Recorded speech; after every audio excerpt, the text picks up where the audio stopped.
You ever try to buy a car with 4 other people at the table, each with different opinions, budgets, and deadlines? Welcome to the B2B buying process. Hey everyone, welcome back. Now that we've defined what B2B is and why it's such a huge part of the economy, well, it's time to talk about how business buyers actually make decisions. And spoiler alert, it's not like buying your morning coffee. It's more like a corporate obstacle course with research, meetings, budgets, and sometimes even politics. So today, we're diving into the B2B process step by step so you can understand what businesses are thinking before they pull the trigger. Let's go. In B2C, a consumer walks into a store, sees something they like, and buys it. Done. In B2B, a purchase might take weeks or months. That's often a team of people involved, and each with a different role. We call this group the buying center. Think of them like the Avengers, each one with a unique power that influences the final decision. So let's meet the crew. The buyer center roles include the users. These are the people who will actually use the product they care about. Performance, reliability, ease of use. If you're selling to a new HR system, these are your HR staffers. There's also the influencers. These folks don't make the final call, but they shape the conversation. Maybe it's the manager who says, hey, this software better integrate with our system. Number 3 are the buyers, usually part of the purchasing department. They handle all the paperwork, the contracts, and the negotiations. Their job is to get the best deal. Then you've got the deciders. This is the person or group with the final say, the CEO, the VP, or the department head. If they say yes, it's go time. Next up, the gatekeepers, or the admins. They schedule, the assistants. These are the people who control the flow of information. If they don't pass your message along, it might never reach the decider. So, as a marketer, you're not pitching to one person. You're speaking to a whole cast of characters. All right, let's dive into the B2B buying process step by step. Let's walk through the classic buying process. There are usually 6 stages. Each one is critical. Step 1, problem recognition. Every sale starts with a problem.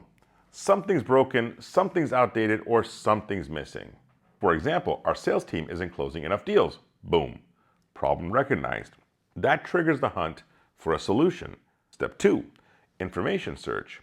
Once the problem is identified and is clear, the team starts looking for answers.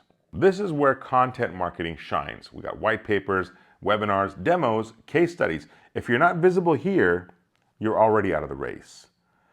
These guys will Google you. They'll ask vendors. They'll ask other companies what tools they're using. Your job as a marketer is to show up with real value, not just a sales pitch. Step 3 is evaluation of the alternatives. Now the team narrows it down to just a few options. They might build a spreadsheet comparing prices, features, integration, support, or track record. This is where differentiation matters. What makes your solution stand out? Is it 24/7 support?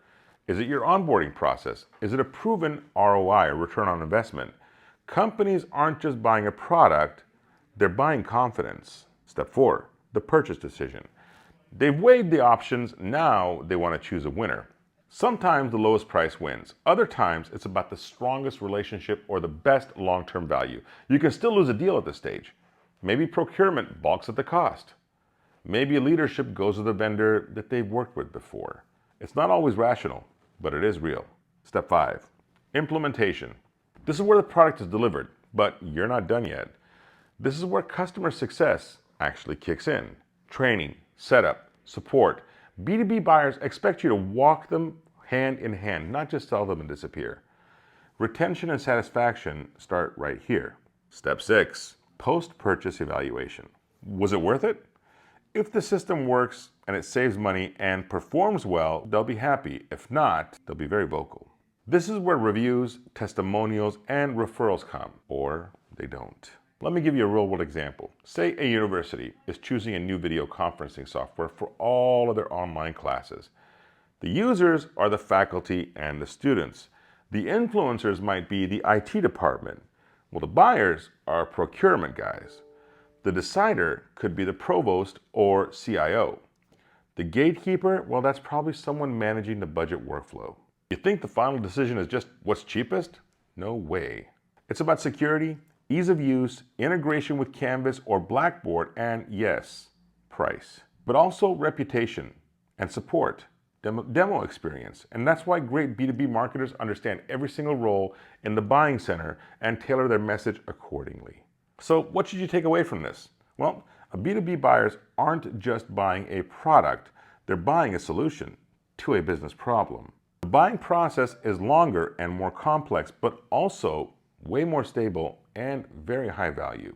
Your marketing must address multiple stakeholders with different priorities every single step of the way. If you can master this process, well, you'll become incredibly valuable, whether you're in marketing, sales, operations, or strategy. Coming up next is market segmentation in B2B.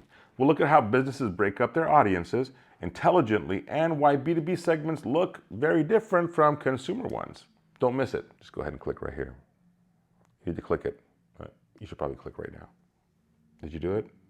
You're still here. Click.